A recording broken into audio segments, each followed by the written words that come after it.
Sekarang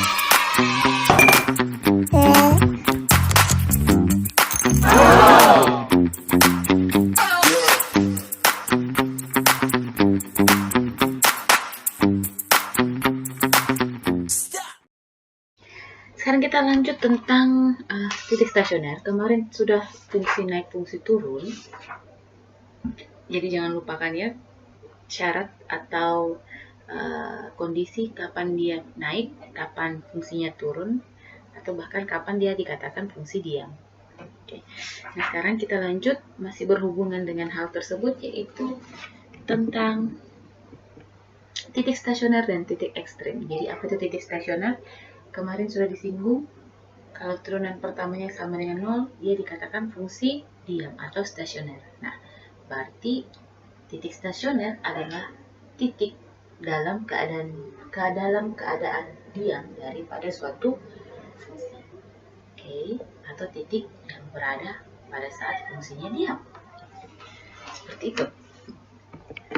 Nah, misalkan C, jadi ada suatu bilangan, misalkan C ini berada pada daerah asal atau dia masih ada dalam domain daripada suatu fungsi. Atau misalkan F lah. Nah, jika F-nya kita turunkan, kemudian kita substitusi C tersebut, dan ternyata dia sama dengan 0, oke? Jadi pada saat kita substitusi C ke dalam turunan pertama F-nya dan menghasilkan 0, alias F aksen C sama dengan 0, maka FC-nya dinamakan nilai stasioner. Jadi FC-nya itu nilai stasionernya. Oke. Nah, pasangan C, FC, pasangan C, FC itu yang disebut titik stasionernya. Oke. Jadi C, FC itu disebut titik stasionernya. Nah, titik stasioner ini mempunyai banyak nama samaran alias kadang orang bilang titik kritis, kadang orang bilang titik balik, kadang orang bilang titik ekstrim, kadang juga dibilang titik optimum. Jadi namanya beda-beda, tapi rupanya satu. Kalau anak SMP, kenalnya namanya titik puncak. Nah, kalian kan anak SMA, tingkatannya lebih tinggi, maka namanya lebih keren dikit. Jadi kita akan menyebutnya titik stasioner atau titik ekstrim. Oke. Kalau dapat titik balik, tidak usah panik, sudah pasti menuju ke satu bentuk, yaitu titik stasioner. Jadi ingat lagi, saya ulang. Jadi titik stasioner itu adalah titik jika ada suatu bilangan C yang masih ada pada domain F, kemudian F-nya kita turunkan sekali, kita substitusikan C-nya, maka nilainya sama dengan 0, maka C, FC tersebut adalah titik stasioner. C, FC, bukan C, F aksen C, different nah. C, FC. Jadi C-nya kita substitusi ke fungsi awal. Nah, nilai itu yang dinamakan nilai stasioner. Nah, bentuknya seperti begini. Misalkan ini koordinat lah X dan Y. Kemudian ada kurva F seperti ini. Nah, dia di sini, pas paling atas. Paling sini. Jadi ini pada saat dia kondisinya diam. F aksen C-nya sama dengan 0. Oke. Misalkan ini adalah titik A. Nah, disinilah A-nya namanya titik stasioner. Nah, kalau misalkan grafik kurvanya terbuka ke atas, misalkan ini titik B. Nah, inilah namanya titik stasionernya. Jadi ini titik pada saat fungsinya diam atau turunan pertamanya sama dengan 0. Oke, bisa ya? Bisa. Jadi sudah paham apa itu titik stasioner? Sudah tahu ya titik stasioner itu apa?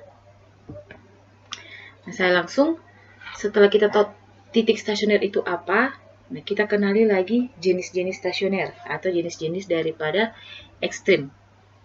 Titik ekstrim. Jadi ada 3 jenis stasioner atau ekstrim, itu ada 3 jenis.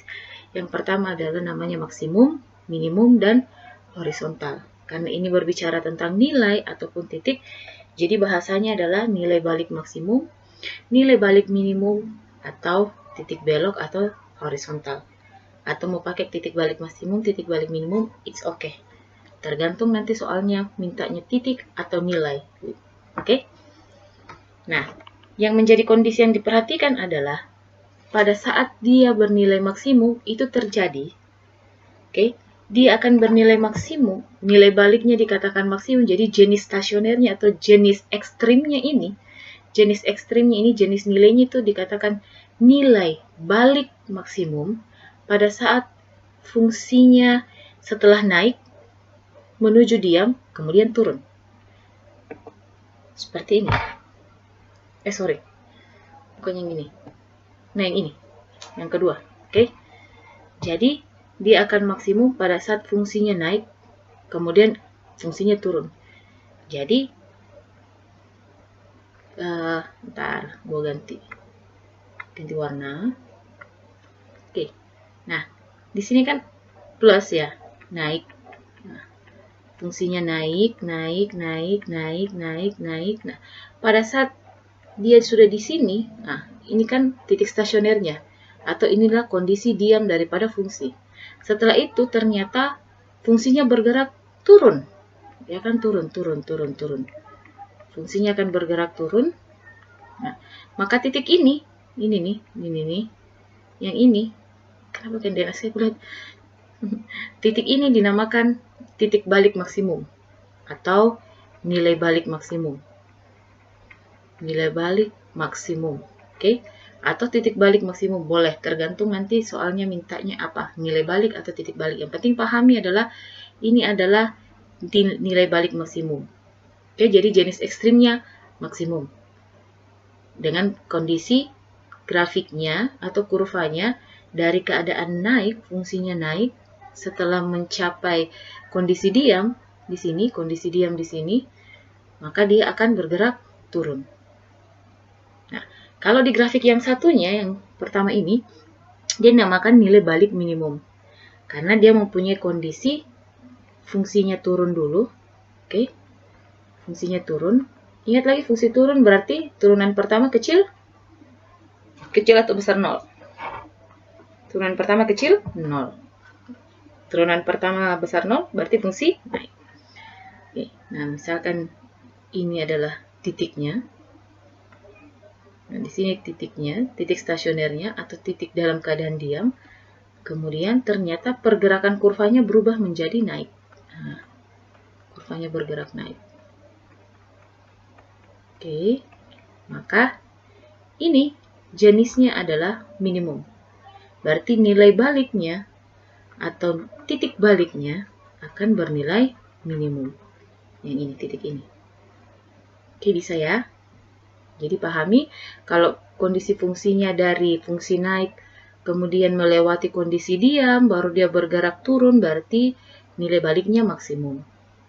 Kalau dia kondisinya, fungsinya awalnya turun, kemudian pada saat melewati keadaan diam, dia bergerak naik, maka nilai daripada titik stasionernya atau jenis ekstrimnya adalah minimum. Terus yang ketiga, titik belok horizontal. Apa yang dikatakan titik belok horizontal? Seperti berikut. Nah, kalau kamu lihat, nah, jadi titik beloknya itu pertama fungsinya bergerak. Ini kan bergerak naik berarti positif ya.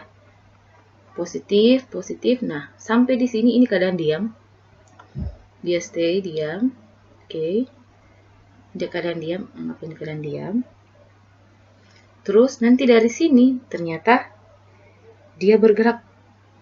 Nah, jadi dari sini, oke, sini keadaan diam, dia bergerak. Ternyata dia lanjut lagi naik. Ternyata dia bergerak naik. Oh, berarti kondisi atau jenis daripada titik diamnya di sini atau titik stasionernya itu adalah namanya titik belok horizontal. Karena dia berbeloknya horizontal. Jadi dari sini, ternyata dia belok naik, bukannya turun ke bawah. Jadi kondisi nilai stasioner atau titik stasioner dikatakan merupakan titik belok kalau tandanya tidak berganti. Jadi kan kamu lihat di sini tandanya naik plus, melewati kondisi diam ternyata kondisinya plus, bergerak naik ya. Nah, berarti tidak ada perubahan tanda. Positif tetap menjadi positif pergerakannya. Sama halnya di sini, di grafik yang berikutnya, ini kan awalnya turun ya. Kurvanya turun, turun, turun, turun, turun. Nanti pada saat sampai di kondisi diam, nih, setelah diam ternyata kurvanya itu malah bergerak turun lagi. Nah, kondisinya turun lagi, maka titik stasionernya di sini dikatakan titik belok. Karena bentuknya horizontal, ya titik beloknya horizontal. Yang jelas, tandanya tidak berubah. Jadi dia min, berubah tetap min. Oke, bisa ya. Jadi 3 jenis stasioner atau 3 jenis ekstrim. Yang pertama, balik maksimum, balik minimum, dan titik belok. Oke? Oke. Jangan lupa subscribe, like, and share, aktifkan loncengnya ya.